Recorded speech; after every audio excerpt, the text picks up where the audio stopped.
ప్రభునందు ప్రియులందరికీ ప్రభు యేసుక్రీస్తు నామములో హృదయపూర్వక వందనాలు తెలియజేస్తున్నాము.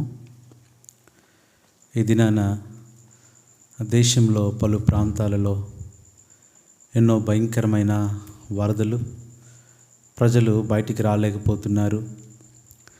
వాళ్ళకి ఎలక్ట్రిసిటీ లేదు, ట్రాన్స్పోర్టేషన్స్ లేదు, కమ్యూనికేషన్ లేదు, వారికి మందిరం కూడా లేని పరిస్థితుల్లో ఉంటున్నారు. అలాంటి వారి కోసం మేము సంఘంగా ప్రార్థించినప్పుడు ఈ ఉదయకాల ధ్యానాలు ప్రారంభించాలని ప్రభువు తలంపించాడు. గత దినాలలో కరోనా టైంలో హోమ్ సిరీస్ అని లాక్డౌన్ లెసన్స్ ప్రారంభించడం జరిగింది. ప్రభువు ప్రతిదినము మనతో మాట్లాడేవాళ్ళు. ఈ దినాల్లో కూడా ఈ వరదల కాలంలో ఉదయకాలము దేవుని వాక్యం అందరికీ అందించాలని ప్రార్థనాపూర్వకంగా మీ ముందుకు వచ్చాము. ఈ యొక్క సిరీస్కి ప్రభు ఇచ్చిన పేరు ఎర్లీ ఎగ్జార్టేషన్స్, అంటే ఉదయకాల ప్రబోధాలు. ప్రభు చిత్తమైతే ప్రతిదినం ఎర్లీ అనగా ఉదయం 5 గంటలకే దేవుని వాక్యాన్ని మీరు ప్రతిరోజు వినవచ్చు. ఒక 10 నిమిషాలు ఉదయకాలమే దేవుని వాక్యానికి మనల్ని అప్పగించుకొని ఆయన స్వరము విని అలాగూ మన దినాన్ని ప్రారంభించుకున్నప్పుడు ఆత్మీయంగా ఎంతో మేలు పొందగలం. ఈ దినాన ఉదయకాలము ఎర్లీ ఎగ్జార్టేషన్స్, ఉదయకాల ప్రబోధాలలో భాగంగా దావీదు కీర్తనాకారుడి యొక్క 69వ కీర్తన మనము ధ్యానం చేస్తాం. 69వ కీర్తన నేటి దినాన పరిస్థితులకు సరిగ్గా సరిపోయే కీర్తన. ఈ కీర్తనకున్న పేరేంటంటే ద సామ్ ఆఫ్ ఫ్లడ్స్, అంటే వరదల కీర్తన, వరద కీర్తన అంటారు. ఇక్కడ కూడా దావీదు తన జీవితంలో వచ్చిన సమస్యలు, శోధనలు, శత్రువులను వరదలతో పోలుస్తూ వచ్చాడు. అందుకని ఈ కీర్తనలో మనము జాగ్రత్తగా చూస్తే 2వ వచనంలో చివరి మాట వరదలు నన్ను ముంచివేయుచున్నవి. 15వ వచనం కూడా నీటి వరదలు నన్ను ముంచనీయకుము. వరదల గురించి ఇక్కడ దావీదు రాస్తున్నాడు. విశ్వాస జీవితంలో గాలులు వస్తాయి, తుఫాన్లు వస్తాయి, వర్షాలు వస్తాయి, వరదలు కూడా వస్తాయి. ఇవన్నీ కూడా దేవుడు కొన్నిసార్లు మనకు అనుమతిస్తూ ఉంటాడు. ఈ దినాల్లో ప్రజలు 2 రకాలుగా ఉన్నారు. ఒకటి వరద ముంపులో ఉన్నవారు, రెండవది బయట సురక్షితంగా ఉన్నవారు. ఈ ఇద్దరిలో ఎవరు గొప్పవారు అంటే చాలాసార్లు అనుకుంటాం వరద నుంచి బయటపడి బయట సుఖంగా ఉన్నవారే గొప్పవారు అనుకుంటాం. కానీ దేవుని ఉద్దేశంలో ఆ వరదలో చిక్కుకొని ఆ బాధ, ఆ ఆకలి, ఆ వేదన, ఆ చీకటి అనుభవిస్తున్న వారు ప్రత్యేకమైన వారు.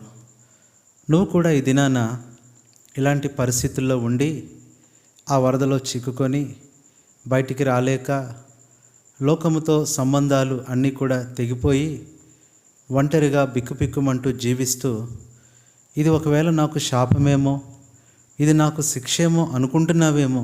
కాదు, ఇది నీకు ఒక వరం. దేవుడు నిన్ను ప్రత్యేకపరుచుకున్నాడు కాబట్టే నీకు మాత్రమే ఇది అనుమతించాడు. ఇప్పుడు నువ్వు ఎంత బాధపడుతున్నావో రేపటి దినాన నువ్వు విడుదల పొందిన తర్వాత, ఆ వరదలు తగ్గిన తర్వాత నీకు ఇవ్వబోయే బహుమానం మిగతా వారికి ఉండదు. నీకు దాచిపెట్టిన మేలు మిగతా వాళ్ళు పొందలేరు. అంటే దేవుడు ఒక ప్రత్యేకమైన ఉద్దేశంతోనే నిన్ను ఈ స్థితికి తీసుకొచ్చాడు. నువ్వు ధన్యుడవు. దేవుడు నిన్ను ఆయన ప్రత్యేకపరుచుకుంటున్నాడు. దేవుడు నీతో మాట్లాడాలనుకుంటున్నాడు. దేవుడు అనేక విషయాలు నీకు చెప్పాలంటున్నాడు. ఇంకా చెప్పాలంటే ఒక్క మాట, దేవుడు నీకు దగ్గరగా అవ్వాలనుకుంటున్నాడు. అందుకనే కమ్యూనికేషన్స్ అన్నీ కూడా నీకు కట్ అయిపోతూ వచ్చాయి. ప్రియ సహోదరి, సహోదరుడా, ఇలాంటి పరిస్థితి ఎదుర్కొంటున్న నీ కొరకే దేవుడు మాట్లాడుతూ ఉన్నాడు. దావీదు జీవితంలో కూడా మనం చూస్తే తండ్రి మంచి స్థితిలోనే ఉన్నాడు, అన్నలు మంచి స్థితిలోనే ఉన్నాడు, మామగారు మంచి స్థితిలోనే ఉన్నారు, స్నేహితులు మంచి స్థితిలోనే ఉన్నారు. ఎందుకు దావీదు ఒక్కడే అరణ్యాల్లో, గుహల్లో, కొండల్లో, లోయల్లో, వరదల్లో చిక్కుకొని వెళ్ళాల్సి వచ్చింది అంటే వారందరికంటే దావీదు దేవునికి ఎంతో ప్రత్యేకమైన వాడు. దావీదుని దేవుడు గొప్ప చేయటానికే ఇలాంటి పరిస్థితులు దావీదుకు తీసుకొచ్చాడు. వీటిని బట్టి దావీదు ఎప్పుడు కృంగిపోలేదు, కానీ ప్రభుని ఎంతో స్తుతించేవాడు. అందుకనే ఈ దినాన ఇలాంటి పరిస్థితి ఎదుర్కొంటున్న నీవు ఈ కీర్తనలో నీ కొరకైన కొన్ని మాటలు దేవుడు రాసి ఉంచాడు. అంతేకాదు యెషయా గ్రంథం 26:21లో ఈ ఉగ్రతలు, ఈ వరదలు దాగిపోయేంత వరకు, ఇవన్నీ అయిపోయేంత వరకు నువ్వు దాగి ఉండమని దేవుడు చెప్తున్నాడు. ఇది నన్ను నువ్వు ఎక్కడో చిక్కుకొని ఉన్నావు, ఎక్కడో వరదలో నువ్వు పట్టుబడి ఉన్నావని నువ్వు అనుకోవద్దు. దేవుడు అక్కడ నిన్ను ప్రత్యేకంగా ఉంచాడు. దేవుడు అక్కడ ఆ స్థలాన్ని నీకు ఏర్పాటు చేశాడు. నీకు ఏదో ఇవ్వటానికి, నిన్ను కలుసుకోవటానికి, నీకేదో చెయ్యటానికే ఈ పరిస్థితిని తీసుకొచ్చాడు. ఈ మాట నమ్ము, తప్పనిసరిగా దేవుని మేలు నువ్వు అనుభవిస్తావు. ముగింపులో ఈ కీర్తనలో మనం కొన్ని విషయాలు జాగ్రత్తగా చూస్తే దావీదు ఈ వరదల వల్ల ఎలాంటి పరిస్థితి ఎదుర్కొన్నాడో 7 విషయాలు ఇక్కడ చూస్తాం. ఆ తర్వాత మరలా ఎలాంటి అనుభవాలు దేవుడిచ్చాడో కూడా చూడవచ్చు. అంటే నీ యొక్క శ్రమలు, వరదలు, ఈ అగాధ జలాలు వచ్చినప్పుడు పరిస్థితి ఎలా ఉంటుంది, ఇవన్నీ తగ్గినప్పుడు ఎలా ఉంటుంది, ఈ 2 విషయాలు జాగ్రత్తగా చూస్తే మొట్టమొదటిగా ఈ వరదల టైంలో దావీదు ఎలా ఉన్నాడు. 3వ వచనం, నేను మొరపెట్టుట చేత అలసి ఉన్నాను. ఎప్పుడు కూడా వరదలనేవి ఇర్మియా చెప్పినట్లుగా అవి ప్రార్థనకు సాదృశ్యం. నువ్వు ఇంట్లో మొరపెట్టాలని, కుటుంబ ప్రార్థన చేసుకోవాలని, కలిసి ప్రభువును స్తుతించాలని ఇలాంటి పరిస్థితి దేవుడు తీసుకొచ్చాడు. అందుకని ఇక్కడ మొట్టమొదట దావీదు అలసిపోయాడు. రెండవది చూస్తే కింద దావీదు క్షీణించిపోయాడు. మూడవది 7వ వచనంలో దావీదు నిందనొందాడు. ఆ తర్వాత 4వది దావీదు సిగ్గునొందాడు. 5వది 11వ వచనంలో దావీదు హాస్యాస్పదుడయ్యాడు. 6వది మనం చూసినట్లయితే అది మనం 17వ వచనంలో దావీదు ఇబ్బందిలో ఉన్నాడు. 7వ మాట 20వ వచనంలో దావీదు కృషించిపోయాడు. ఇంకా చెప్పాలంటే ఈ కీర్తనలో ప్రభువైన యేసుక్రీస్తు వారి శిలువ అనుభవం కూడా కనపడుతుంది. 21వ వచనం, వారు నాకు చేదును ఆహారంగా పెట్టారు, దప్పి అయినప్పుడు చెరకను త్రాగనిచ్చారు. అంటే ఇలాంటి ప్రతి సమస్యలో కూడా నువ్వు శిలువ అనుభవం గుండా వెళ్తున్నావని నువ్వు గుర్తు చేసుకోవాలి. ప్రభు యొక్క శిలువ అనుభవాన్ని నువ్వు కూడా అర్థం చేసుకుంటున్నావు, అనుభవిస్తున్నావు. ఇది కూడా నీకు ధన్యతే. అంతేకాదు ఇక్కడ 26వ వచనంలో నీవు గాయపరిచిన వారి వేదనను వివరించుచున్నారు. ఈ గాయాలు, ఈ బాధలు వరదల సమయంలో, నీ శోధన కష్టకాల సమయంలో ఇవన్నీ ఉంటాయి. అయితే ప్రియుడా, సహోదరి, ఈ వరదలు ఎల్లకాలం ఉండవు, ఈ శ్రమలు ఎల్లకాలం ఉండవు. నీ నిందలు, నీ బాధలు, నీ హాస్యాస్పదమైన పరిస్థితులు, నీ సిగ్గు, నీ అవమానం, నువ్వు కృషించిపోయే, క్షీణించిపోయే పరిస్థితి అది ఎల్లకాలం ఉండదు. కానీ దేవుడు ఆ వరదలను తగ్గించినట్లే దేవుడు నీ సమస్యలను కూడా తగ్గిస్తాడు. దావీదు ఎంత క్షీణించిపోయాడో అంతగా హెచ్చింపబడ్డాడు.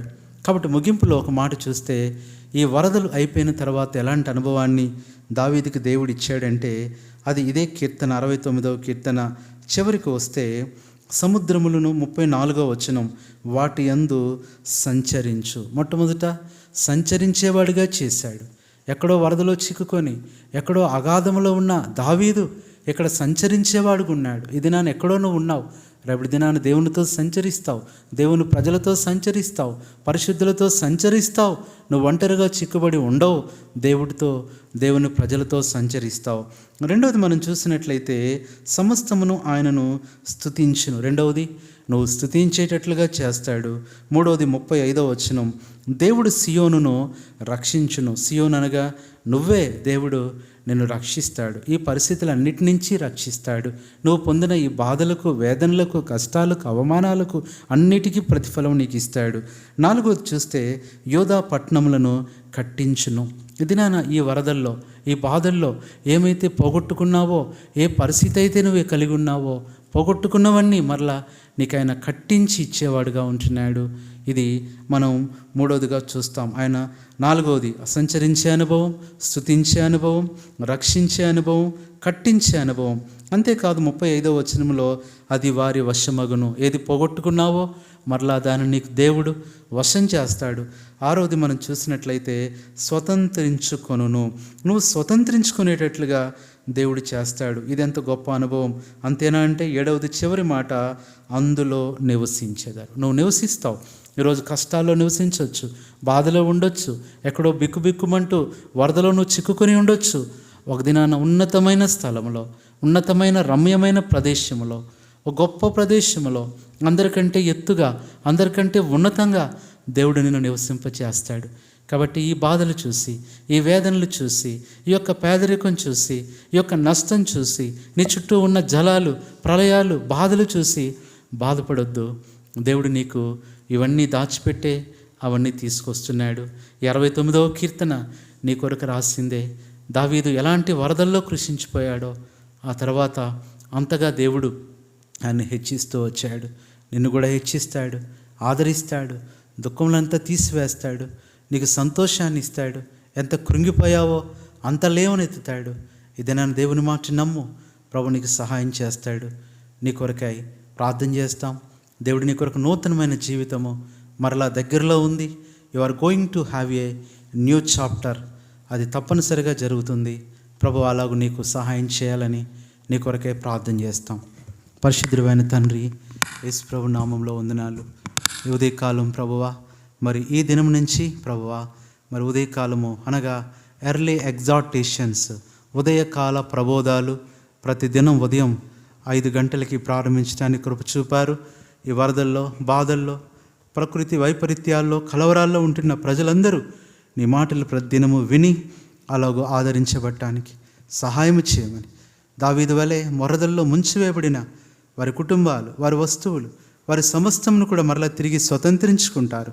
ఆ వాగ్దానం నెరవేర్చమని, ధైర్యపరచమని, బలంను కావలసిన కృపను అనుగ్రహించమని, మాటలు వింటున్న వారందరినీ నూతన ఉత్సాహంతో నింపమని, ఉత్తేజంతో నింపమని, తిరిగి కట్టుమని ప్రభువైన యేసుక్రీస్తు నామంలో ప్రార్థిస్తున్నాను తండ్రి. మన తండ్రి అయిన దేవుని ప్రేమ, ప్రభువైన యేసుక్రీస్తు కృప, పరిశుద్ధాత్మ దేవుని అన్యోన్య సాహసం మనందరికీ సదాకాలం తోడై ఉండును గాక. ప్రభువైన యేసుక్రీస్తు నామంలో అందరికీ ప్రైజ్ లార్డ్. మరలా రేపు ఉదయకాలం 5 గంటలకి ఎర్లీ ఎగ్జార్టేషన్స్, ఉదయకాల ప్రబోధాల్లో మరలా మనం దేవుని వాక్యంతో కలుసుకుందాం.